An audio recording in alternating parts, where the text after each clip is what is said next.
Les réseaux aujourd'hui sont de plus en plus complexes, ces réseaux de chaleur. Il y a de plus en plus d'acteurs qui interviennent, que ce soit au niveau de la production de chaleur ou de la récupération de chaleur. Et ça, c'est des gros enjeux de maintenance, d'exploitation et de satisfaction client que les opérateurs ont peut-être un peu de mal à répondre, sachant qu'en fait, il peut y avoir des problèmes à la fois de latence, d'anticipation des pics, de consommation. Et dans ces réseaux de chaleur, en fait, il y a plusieurs postes de production de chaleur. Donc ça peut être à la fois l'UVE, qui va être le poste prioritaire, et des postes, on va dire, secondaires, ou qui vont venir compléter l'offre de chaleur. Ça peut être des chaudières gaz, ce qu'on va essayer le plus possible d'éviter dans une optique de réduction du taux d'utilisation d'énergie fossile.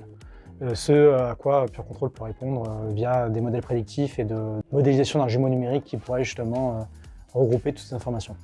L'enjeu ici, ça va être d'essayer de comprendre au mieux l'état du système en temps réel. Donc ça va être de comprendre l'état des consommateurs, qu'est-ce qu'ils consomment quand, à quelle fréquence, et qu'est-ce que produisent les producteurs. C'est-à-dire que dans un réseau de chaleur, on va d'abord lancer en priorité les UVE, parce que de toute manière, le déchet va brûler, donc de toute manière la chaleur va être produite.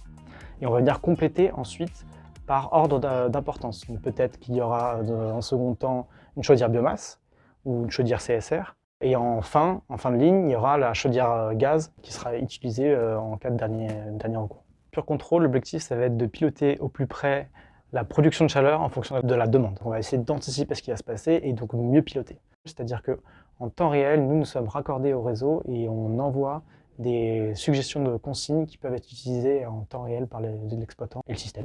Il va y avoir toute une phase d'apprentissage, c'est-à-dire qu'on va venir collecter de la donnée, on va venir alimenter nos modèles et ça va venir construire un jumeau numérique qui va être adapté aux besoins du client. Une fois qu'on aura fait des modifications sur le système client en partenariat avec eux, mettre en place des consignes de pilotage temps réel qui vont venir être utilisées par le système dès que le client autorisera et le voudra. On arrive sur les 5e générations de réseaux de chaleur, c'est-à-dire des réseaux de chaleur qui vont à la fois faire du froid, faire du chaud, avec une quantité énorme d'acteurs sur le réseau, qui se complexifient énormément. Et ça, c'est des choses dont les jumeaux numériques de Pure Control n'ont pas forcément peur, parce qu'en fait, justement, on est basé sur des modèles mathématiques, on leur donne une entrée ou 10 entrées, eux, ça leur fait pas une grande différence. Si on prend l'exemple d'un réseau informatique ou d'un serveur informatique, là où un réseau de chaleur peut être un logiciel, nous, on serait l'orchestrateur, le calculateur de ce super logiciel, en fait.